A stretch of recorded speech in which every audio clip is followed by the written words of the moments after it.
Welcome to the report from Tiger Mountain, ladies and gentlemen. We're going to talk about a pretty serious issue on tonight's show about the murder of three young girls in the United Kingdom and the riots it pursued, and the way that you can't even talk about it really in the United Kingdom without being arrested. So, if I put this show out in the United Kingdom, they might arrest me. So, anyway, stick around and listen.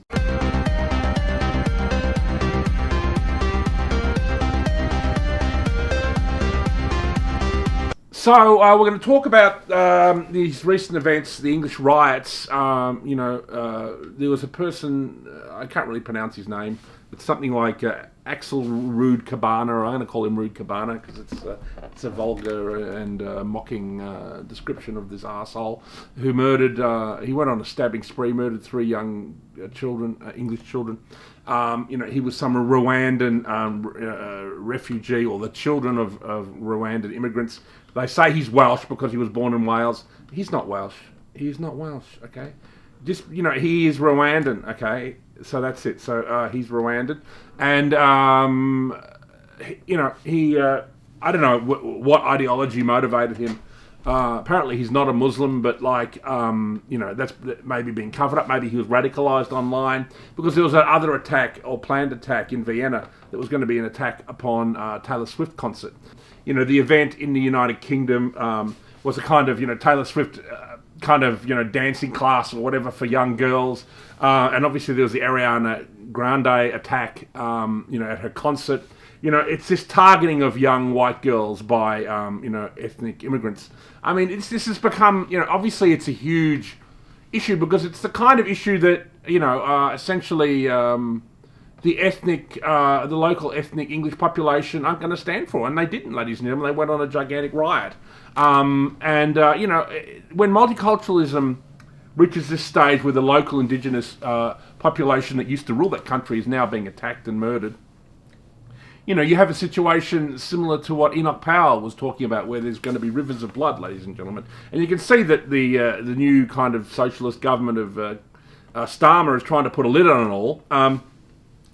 And how he's doing it is he's trying to arrest anybody who complains about it or talks about it or what he considers to be, I don't know, what's that word, riling up the situation or invoking it. You've got people like Tommy Robinson over in the United Kingdom who's been trying to tell the truth about this topic for a long time. I mean, this whole stuff that diversity is our strength, we all know is a lie. It's all about essentially destroying the homelands of essentially European people. French people live in France. We used to think German people live in Germany.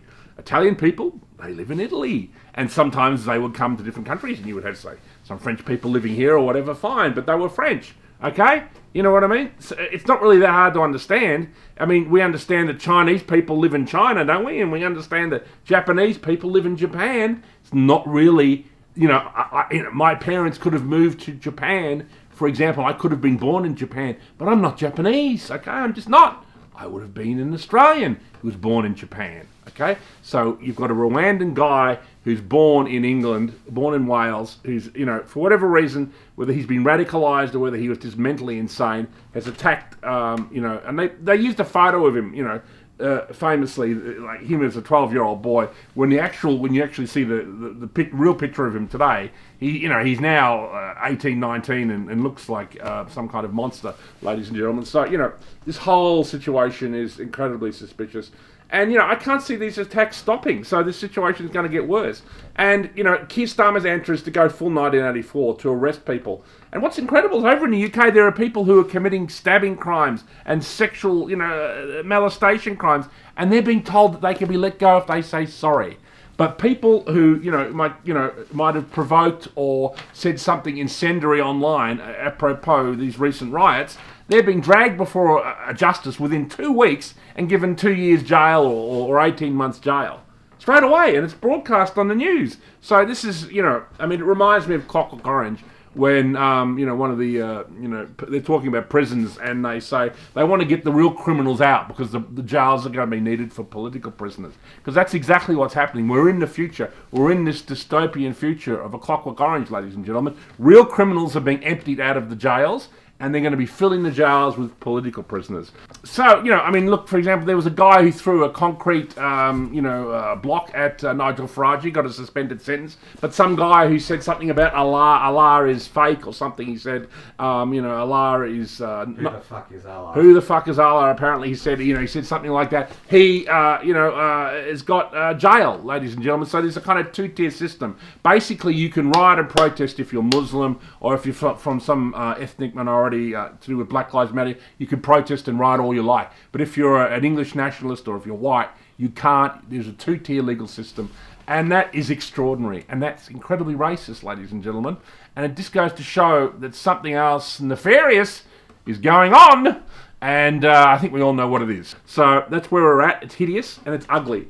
And, and it's insane, ladies and gentlemen. We need a return to normalcy. And we need to deport people who are a threat to our country.